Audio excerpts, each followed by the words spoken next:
Lauren Jbara on a weekend. What's Wow, what a up? treat. What a treat. Wow, what did I Yes, do to deserve this honor? I know. Honestly, I had a few too many espresso martinis last night. Was up till like 5 a.m. with my heart racing, and now I'm ready to go for I have a chili weekend. confession. I've had one espresso martini in my life.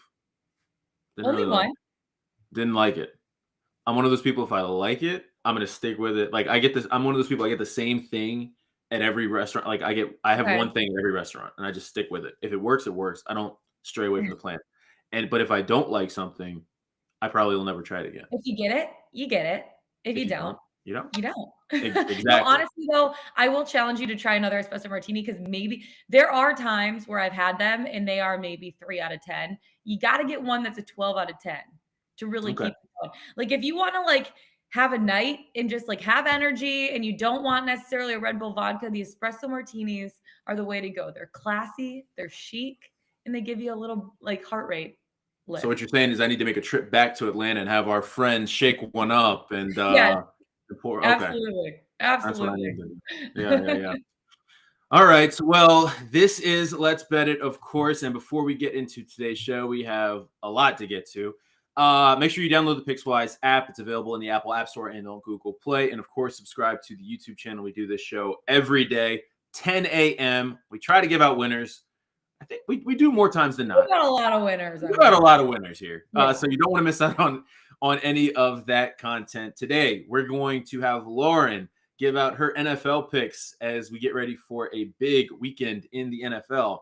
Then we are going to talk some college basketball. And of course, we're going to do some ice picks and finish things off with our play of the day. So without further ado, let's bet it. And Lauren, let's just start with you because you're going to be in LA for the Yeah. Super Bowl. Yeah. Maybe going to the game. That'd be Yeah, going to cool. the game. Mhm. Have you been to a Super Bowl before?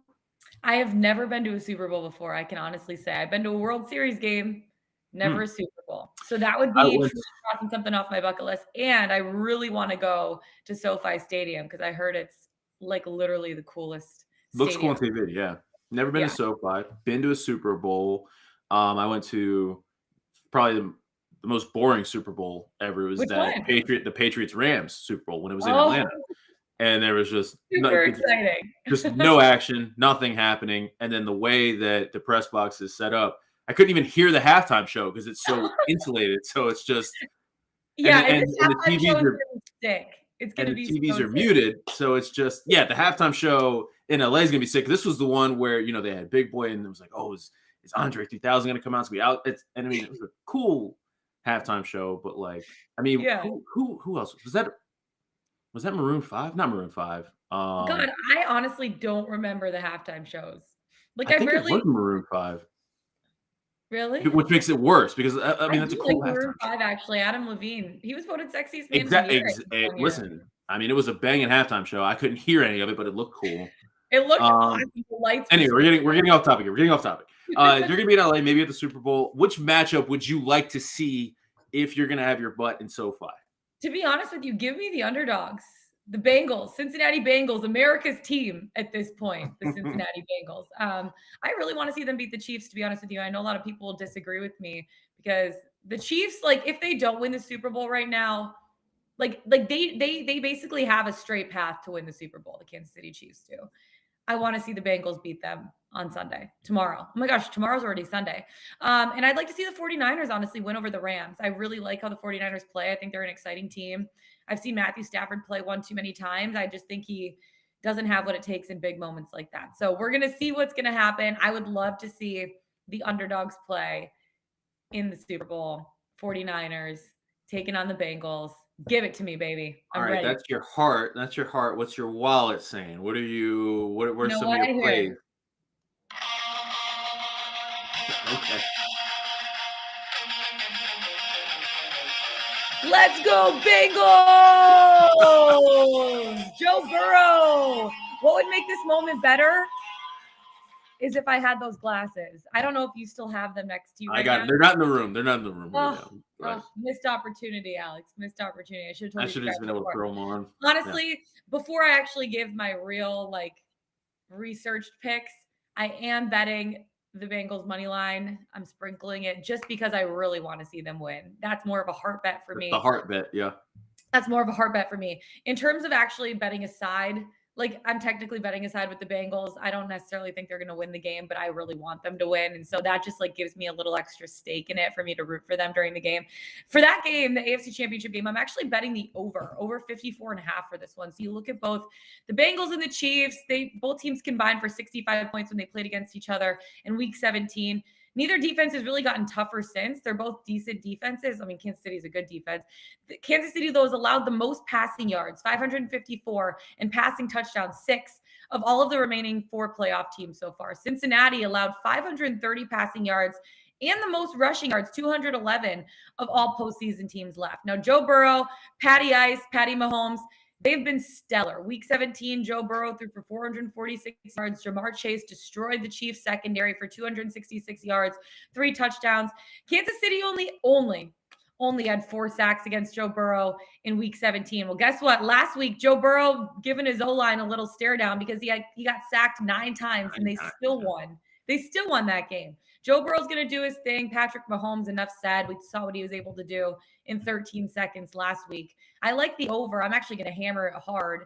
I'm going to put 1.5 units, maybe 2 units down in the over 54.5 for this game. I really, really like the over. In terms of sides, the right side, I think, is to lay the points with the Chiefs. I liked it better when it was 7. Now it's up to 7.5. That's tough.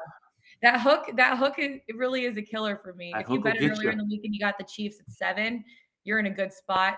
I still am sprinkling the Bengals money line. I really want them to win this game. I love Joe Burrow. America's team, baby. Let's go. I love it. And I actually have a couple. Do you have any props yet? Yeah, I have a couple props in this game. So I do like Patrick Mahomes over 29.5 rushing yards. I actually think on FanDuel now it's down to 28.5, isn't it? Right now. But I like that. That number just seems really low. Because when Patty Ice plays in the postseason, baby, he turns on his legs, right? His last 8 playoff games. 28.5 on FanDuel. It's what is it, 28.5? 28.5 on FanDuel. That's just really low. That's really, really low for me. I think you're buying this at a good spot. The last 8 playoff games prior to last week, he averaged 36 rush yards per game, which first of all beats that number as it is. Last week against the Bills, 69 rushing yards on 7 carries. Patty Ice turning on his legs in the postseason. He's going to do the same against the Bengals. This is really, really low right now, in my opinion, so pound it. His longest run was 34, so you had that in one run last week. Seriously. I like that. And then honestly, I'm sprinkling the first touchdown scorer, Ja'Marr Chase at plus 800. I got that on FanDuel as well. The Chiefs have given up the first touchdown in each of their first 2 playoff games so far. You look at Gabriel Davis last week for the Bills, right? He had 4 touchdowns. He really took advantage of the Chiefs defense. And I think the Bengals are going to take a bit from the Bills playbook, trying to take advantage of the Chiefs giving Ja'Marr Chase the ball in space. That's what they were able to do last week, the Bills against the Chiefs defense. I think that the Bengals are going to kind of follow suit and take advantage of the Chiefs defense in that way. Opening drive, I think that Chase has the advantage over a guy like Higgins or Boyd. And I kind of like him for the first touchdown scorer, Ja'Marr Chase at plus 800. Right now, for any type touchdown at FanDuel, it's minus 115. I'm also going to sprinkle that as well. But why not? Have a little fun prop. Betting's supposed to be fun, right? Ja'Marr Chase plus 800 for the first touchdown scorer. Yeah, you're talking about Gabriel Davis, though. They took out Stephon Diggs pretty much. So I can kind of see them doing the same kind of thing you can't take Chase completely out the game, but I could see this being a big T. Higgins game. Higgins game. I could see it being big T. Higgins game too. I just think for the first touchdown drive, Ja'Marr Chase, he's the man, the myth, the legend, baby. Let's go Bengals. I want to play that song again. I've been listening to it. Pumps me up. I'm like, yeah. All right, Niners Rams. Right now the Rams laying 3.5 points. That totals 45.5. So I am not betting the total in this game. I do like the 49ers in this spot plus 3.5, especially getting that extra hook here. So the 49ers, they're appearing in their 18th conference championship game. That is the most of any NFL team. Kyle Shanahan, God love him. He's beaten Sean McVay 6 times in a row now. The Niners, they're more physical than the Rams at the line of scrimmage in all the matchups. They're going to put the pressure on Stafford. They're going to try to disrupt the Rams offense, which is based on timing for the most part. 49ers 5-1 against the spread when an underdog of 3.5 points or more this season. The 49ers won the NFC battle twice this season, both games They were 3.5-point underdogs. The Rams favored by 3.5 points or more 14 times during the regular season, and we're only 6-8 against the spread. So these teams know each other well. I like the 49ers in this spot. I think Jimmy Garoppolo, that shoulder and the thumb aren't necessarily going to be an issue. He's had a little bit more time to rest and recover. And I like them getting that extra hook too. I think it's going to be a really, really close game, but I think the 49ers are going to be able to exploit the Rams. I think the 49ers are going to run the ball a lot. They're really going to take advantage of their run game. And I like them in this spot, plus 3.5. I'm also sprinkling the money line too, because why not? I want to see them win. This is the point where like I'm betting with a lot of research, but then also I have a few sprinkles that I'm betting with my heart as well for teams that I really want to win. That you want in there. Who do you want to win this game? Who do I want? Yeah. I haven't played anything yet, but for me this weekend, I think that I'm looking at a teaser. I'm looking to take the Chiefs down to 1.5 because I don't see the Chiefs losing by less than a field goal. And honestly, I think I want to take the Niners up to 9.5. I think that's the way to play this weekend for me. Just get a teaser in there. And I like the over in the Rams-Niners game. I really do. I think that total's really low. And I like the under in the Bengals-Chiefs game, but I haven't bet any of that yet. Pull the trigger. Waiting to do. I'm doing more of a deep dive today. Yeah. Wait, really quick, 2 seconds. You have to go grab those glasses right now because I'm not on the show tomorrow. No. I gotta save the glasses for tomorrow. I gotta save the glasses. I'm not on the show tomorrow, and I want to play the song, and I want you to put the glasses on and like nod towards the camera. I have this vision in my head, Alex. I have this vision in my head. Can you please complete the vision for me? Yes. Let's go. So I don't know if anyone's seen this. If you have a TikTok or anything, someone has been posting the TikToks of Jackson Mahomes, Patrick Mahomes' brother, dancing. And then they come on playing this Guns N' Roses song. This guy has like a mullet and he puts on the Joe Burrow glasses. He's wearing a Bengals thing. Okay, take the glasses off. I planned this out in my head. I was actually like sitting thinking about this last night. Ready? Now put the glasses. Bengals! Let's go! Okay, the vision's complete. Thank you so much. That needed to happen. That happy Saturday. Oh my gosh. Happy Saturday. Lauren. Well, thank you for joining us on this Saturday. Mark and Dan are waiting in the wings, and they're like, "Get this chick out." Yeah, they're like, "What is going on here? Let's get the show back on the rails here." Lauren, always a pleasure. I'll see you next week. Have a good weekend. Happy championship weekend. Happy Saturday, everyone. Have a good day. Good luck with your picks. And guys, we have plenty of action for you guys planned on social media this weekend. We are doing a Pickswise halftime handicap. Jared Smith and I will be live on Twitter during halftime of both of the games. We're going to be talking about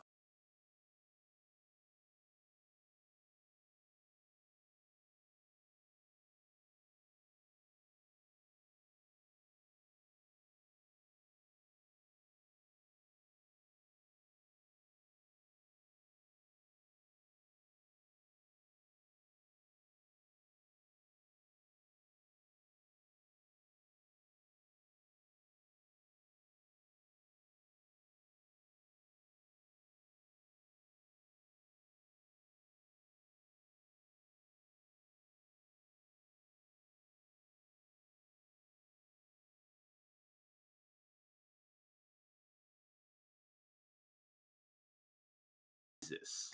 I got a couple questions for you guys, but before we do, I want to talk about that game. These are two teams that both rank in the top 10 in offensive efficiency, both top 10 in shooting percentage. Kentucky, one of the top, if not the top rebounding team in the country. I think they rank at the top in rebounding rate.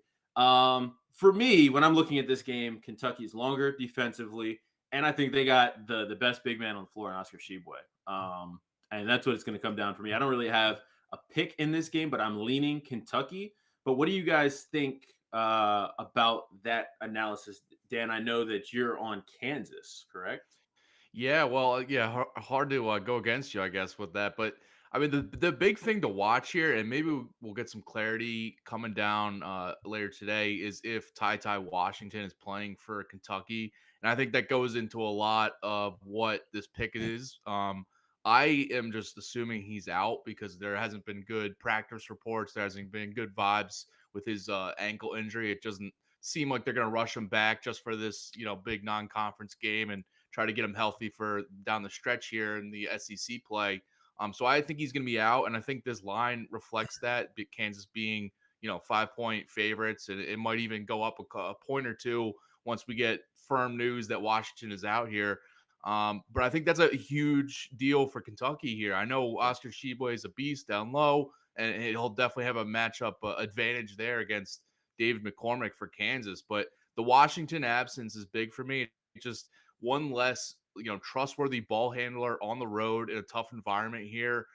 Severe Wheeler just can't do it all by himself. I mean, he's good enough to try to do that, but I think like when it gets down to it, they need someone else like Washington to be there. They also might not have Davion Mintz today, which is another good guard. So when I just kind of put those all of that together, I just see the Washington absence as a big deal here.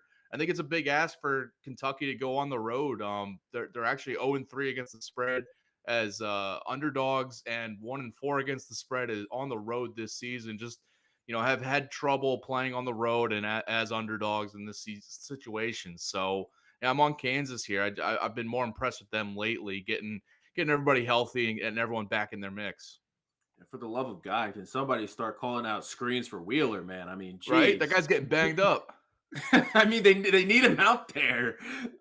Zeno, what do you want for this game? Do you have a side or a pick? I didn't play the side. I am going to play the total. I'm going to play the over, and I'm not going to try to overthink this and find ways the unders are going to come in. And I understand the loss of Ty and what it's going to mean for the Wildcats and how it impacted it. But you go back to the game last week against Auburn. Alex, you and I were both on the over in that game, and it ended up coming in at 151 is where it closed, and we're in that same exact range here. And I think what it boils down to is the fact that these teams enjoy playing a fast pace and that's where they're comfortable, and they're not going to try to slow things down. You look at Kansas, they are 12-5-2 to the over as a favorite, and they are 8-2-2 to the over in non-conference games. Kentucky 3-1 to the over against ranked opponents. So you can see where this trends all in that direction, that Kansas and Kentucky would play to the high 70s in this game. If they were able to do it last week against Auburn without Ty for most of that game, I believe they can do it again here. Now, as Dan said, they may be chasing in that aspect and trying to catch up to Kansas, but the pace to me dictates that they can both get into the high 70s and playing over 153. Dan, I want to ask you because we've seen this from Kentucky before. They're young. They need time to gel and kind of figure things out, figure out who they are as a team. Do you see any value right now in taking Kentucky at plus 450 to make the Final Four or plus 1800 to win it all? Do you see this being that kind of Kentucky team? Yeah, they can because you mentioned it. These Kentucky teams always need a little bit of time to gel, but usually that's because they have two or three freshmen starting and being their best players. This year that's only been one, Ty Washington, but this team's built a little bit differently with tons of transfers playing the bigger roles, like you said, Oscar Tshiebwe, Severe Wheeler. Kellen Grady is one of their big, shooters there, and I just think that the older experience, players that have been in college and played in these high level games instead of just the freshmen. I think that's a difference maker here. It's taking a little bit time to see if they can gel, and not having Washington in there is a big deal. But Oscar Tshiebwe is good enough to dominate any opposing center in the country, and then they have, if Washington's healthy, they have the backcourt duo, him and Wheeler, to kind of carry a Kentucky team through the tournament. So I do see some value there because this team, if this was a team that was starting 3 or 4 freshmen like we're used to with Kentucky, maybe I'd have a little bit of pause until they can kind of prove it. But with Washington in there, they hung with Auburn on the road and probably would have won that game if he was healthy. So I think we might be talking about them. They'd probably have shorter odds to win it all if they had won that game and Washington didn't get hurt. So if he gets healthy, I see some value there. All right, I want to move on. We got another big one. Michigan at Michigan State. Michigan quietly has gotten healthy and they won 3 straight Big Ten games. Big win last weekend at Indiana. Neither of you guys are looking at the side for this game, though. Zinno, you're on the under 137.5. Dan, you're on the over. Zinno, I'll start with you. Sell the people on the under. These are two very good defensive teams from a field goal percentage standpoint. Michigan State just 39% for their opponents, and Michigan just 41%. Both of these teams in the top 130 in America in defensive efficiency. And this just feels like a typical ugly Big Ten muck it up, gross basketball fest. Like that's the way this thing sort of goes here. I feel like Michigan is a team right now after a couple of losses needs a win badly. So I couldn't really back Michigan State laying the 4.5, even though they are home. But I do look to the total here and just a slower sort of pace game that really is more emblematic of Big Ten style play. Okay, all right, you made your case there. Now I'm going to be like the judge here. Now, Dan, sell the people on the over because 137.5. That's a low total. Yeah, and Mark kind of has the advantage here because the total has gone down a couple points. It was 130. It's 135 now, right? 135.5. Has it gone down even more? Okay, then. It was at 139 when I saw it this morning. So exactly, yeah. That's when I was looking at the over. So no, I don't feel as good about it. But what I've just this was a pick where I think like I've seen these 138.5 is what I'm seeing right now on FanDuel. Okay. So maybe, yeah, I guess it's gone up with just a touch again. But I just see these two teams being efficient on offense in this matchup. This is, both teams, this rivalry matchup, both teams really want to win this one. But I think it's a game that Michigan can stay competitive throughout and force Michigan State to kind of be more efficient on the offensive end and, kind of go back and forth and make this closer than, I could see Michigan covering or even winning this outright, even though there are underdogs here. But I just look at the trends for both these teams. Michigan has hit the over in 8 of their last 10 games, and Michigan State has hit the over in 7 of their last 10. I just see those two trends coming in, and they're both just playing really well on offense and used to playing in the higher scoring games than Vegas is saying. And I also just think there's a little bit of good juju on it that this game had a 142.5 total earlier this month, but it was canceled by COVID. So I just saw that and I was like, oh, well, this game's a few points lower than that. I don't know why that is. So I'm just looking at the over here. Yeah, and I would add one thing, Glaze, to that total that Dan brought up. Remember, that was at the very beginning of conference play. And so numbers typically are inflated because a lot of teams' points scored against, the weaker, the Power Fives are playing all the mid-majors and everybody else and beating the hell out of them. So you get a little bit of inflated totals as far as numbers are concerned. I think when you start to see conference play, a lot of those numbers come down. For example, Michigan State has failed to win a conference game here where they've scored more than 62 points. Right. So if they don't get up into the 70s, I don't know that they have a shot to win this thing, especially since neither one of these teams are great against the number when it comes to the side. I think the style of this game leads to a slower, ugly, muck it up style. Okay. Let's go to the ACC now. We got Duke on the road, laying 6 points at Louisville. Do either of you have Louisville pulling off the upset or covering in this game? Yeah, I'm on it. I don't know about you, Mark. I love this spot for Louisville. Chris Mack being let go or departing the program this past week. I think the players and the team they're gonna respond very well to this situation. Usually with coaches, you never know how it's gonna go with the players or how motivation is gonna be a factor with the assistant coaches and the players.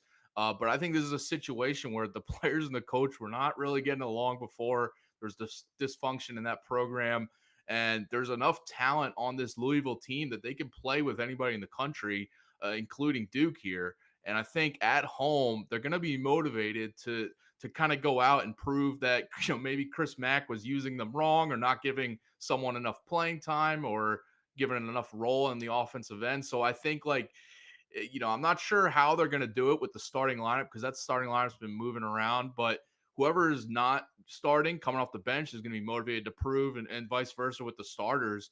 I just love this spot for Louisville. And Duke has not been great on the road this year. They played just 3 true road games, 1 and 2 against the spread, and 2 outright losses as favorites to Ohio State and Florida State.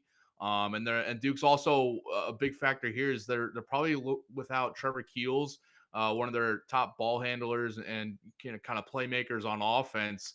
They picked up the slack without him in recent games, but I think on the road here in this environment, that's one less trustworthy ball handler and bucket getter that could make a difference. And I think Louisville, maybe they won't win it outright, but I like them to cover and keep it close throughout. All right, you got a couple other games that you are on this afternoon / this evening. So why don't you let the people know what's on your card today? Yeah, the big game today is Baylor, Alabama. And I like Baylor here as favorites on the road. I was going back and forth between this because Alabama, they're up and down. They play up to their competition and they're better at home. But I just like Baylor going on the road. They're going to be ready for this game, this environment, and this matchup. Top 10, both offensive and defensive efficiency this season. And they've been really good on the road. They're 4-1 against the spread and oppressive, tough early season non-conference schedule. Double-digit wins over Villanova and Michigan State on the road. At Oregon, they had that win at Oregon, but the Villanova and Michigan State wasn't on the road. I just had the written down wrong there. But Alabama, I just look at them, and I think we've talked about this on past streams, they're just not the same defensive team as they were last year. Last year, maybe we still have vibes of, they were this top-tier team, but losing Herbert Jones to the NBA was a big deal for them, and they just don't have that stopper on defense that can guard multiple positions, guard bigs down low, guard, switch out on guards on the perimeter. I think that's a big difference for them this year, and they've struggled. It's been exploited multiple times, whether it's guards killing them on the perimeter or vice versa down low. And Baylor has a very balanced team to exploit this, and I think they get a comfortable win here. Another thing just to note is that I think this is a possible look ahead for Alabama. A weird smack dab in the middle non-conference matchup against Baylor, but then right back this week they have Kentucky and Alabama. Two games that they definitely want to win, or Auburn, Alabama against Auburn, next weekend. But I think those are two matchups they want to win in conference. And maybe if they get down a little bit to Baylor, they might just be looking ahead just a little bit. So I do like Baylor there. All right. Zeno, you got any other college basketball games that you're on today? Yeah, two other ones that I feel pretty strong about. One, Oklahoma and Auburn. I'm going to take the 9.5 points here. Oklahoma is 8th in America in field goal percentage at 49%. They're 5-2 against the spread against ranked teams. They're 5-2 this year as a dog. They've already beaten 2 SEC opponents, including a ranked Florida. I mean, this is a spot right here that Auburn, after getting the number 1 ranking, has that lazy game against Missouri where they only won by a point in a game that they should have absolutely blown a very below average Missouri team out here.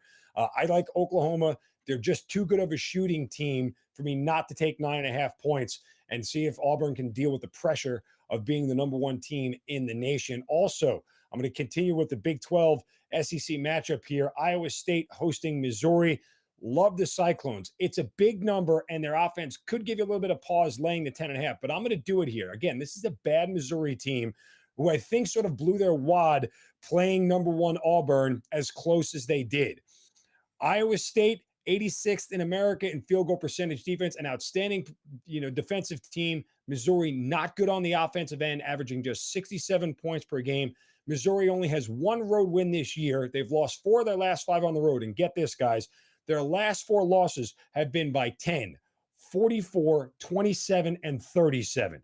They're about to get decimated in Ames. Again, a big number, but I don't have any reservations of laying it. Also like Iowa State minus 6.5 in the first half here, going big on the Cyclones today. All right. Well, a game that I like LSU laying the 3 points at TCU. We're going to see if we've seen all season long from LSU. They're going to lean on that defense. They're first in the SEC in steals, and TCU has a turnover problem. They rank 293rd in the country in turnovers, averaging 14.5 per game. And I think that is going to be what does them in today. They also struggle to score. They just average 68.4 points per game. So when you combine, offensive struggles, turnovers, I think this is just the perfect recipe for a long day for the Horned Frogs. LSU ranking 8th nationally in scoring defense and holding opponents to 58.4 points per game. So I'm going to lay the 3 points.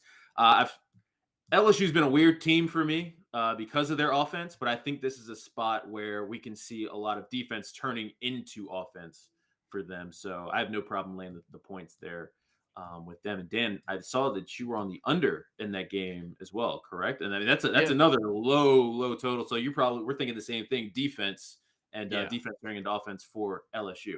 Yeah, definitely. With LSU being the favorite here on the road, I think they're going to control the tempo of this game. But TCU also a team that plays great defense. They have the top ranked defense in the Big 12 this year in terms of efficiency. But they also have the worst offense in the Big 12. So, like you said, they're going to struggle against LSU's defense here. And I just like this game to be a defensive battle. Both teams, I think both teams are going to be looking for a nice non-conference win here, and defense is going to take the center stage here. And as you mentioned, LSU just, their offense can be stagnant at times. And they have a couple players just questionable coming in that they're going to play, but just been banged up and in a weird rhythm right now, not playing up to their potential, offensively. But the defense is going to travel here, and I do like it to be under here. LSU 5-0 to the under on the road this season, so I like that trend to continue. I like that.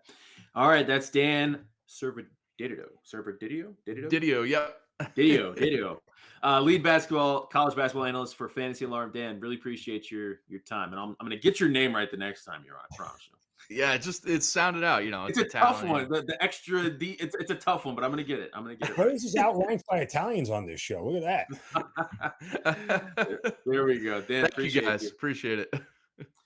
All right, Zeno, let's get into some ice picks now. I'll start things off. I'm looking at the Ducks. That game actually is a little afternoon game.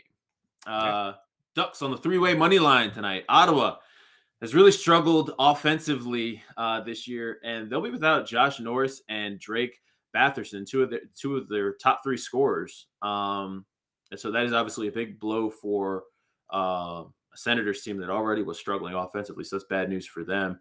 This is the 4th straight road game for the Ducks, which kind of, I don't know if I love that. It's tough, but they have won 2 of their past 3. And today I think they have the edge offensively and between the pipes. I'm just going with the 3-way money line because of, those edges. I lean in and I like getting that extra value, but I've been getting burned by those 3-way money lines lately. Like the team I pick wins, but they win in overtime. That's and I'm just like, well, that doesn't do anything for me. Actually, that's an L for me. But I'm gonna go with the 3-way money line. Go back to the well because I just love getting burned and I love pain. So I'm gonna just keep going back to the well. Well, let's keep that theme going because I have yet to go to the 3-way money line. You guys still confuse me with all this 3-way money line. I'm going to go back to the first period over well here in the Devils Carolina Hurricanes game. Both these teams on the season, Glaze, 54% to the first period over. Although in the last 17, the Devils are 13-4 hitting this number, and the Hurricanes 9-3 over their last 12. This one's got to come in after the pain I went through last week with my first period over. I'm going to back it here again. First period over 1.5 goals between the New Jersey Devils and Carolina Hurricanes. It's got to come in. Do you have any other ice picks, or is that the only ice pick you got? That's today? my only ice pick for today. There are a couple of other great parlay options for first period overs, including the Golden Knights and Lightning first period over and the Sharks and Panthers first period over. So, maybe a little pizza pet, put all 3 of them together, get 6-1 back for your money. What the heck? Why not? You're betting on the NHL. Throw caution to the wind. All right, let's move into our plays of the day. I'm looking at the website right now. We got a couple of 3-star plays on the website right now. Let me look and pick out a good one for the people. Let's go back to college basketball. We got Matt Marquardt on the over 150 in the NC State North Carolina game. That is a 3-star play, one of the many 3-star plays on the Pickswise website. Head over to pickswise.com and check out Matt's reasoning and some of the other plays that we got on the site. Got a lot of good ones out there. Zeno, what is your play of the day? Going to go to the NBA and sort of back a trend that I've been following about teams playing back-to-back versus teams at rest. Dallas hosting Indiana. Mavericks laying 9.5. It is a big number, but I'm going to go with the Mavericks here who are on 2 days rest. The Pacers played last night and beat the Thunder in overtime, no less. They'll play again on the road. The Mavericks this year, get this, Glaze, they are 22-5 as a favorite. That is 3rd best in the NBA against the number at 81%. They're also 13-3 as a home favorite against the number this year. Pacers 4-7 when they have a rest disadvantage. And the Mavericks, one of the best defensive teams in the NBA, third in the league in points allowed per game. I know it's a big total. I get a little bit queasy here, but I got to trust the system in the process here. Going to lay the 9.5 with the Dallas Mavericks at home tonight against a back-to-back Indiana Pacers team. I like it. I like it. I'm going back to that LSU game for my play of the day. I'm going to lay the 3 points with LSU. I'm leaning on that LSU defense. The Tigers turn teams over, first in the SEC with 11.4 turnovers per game.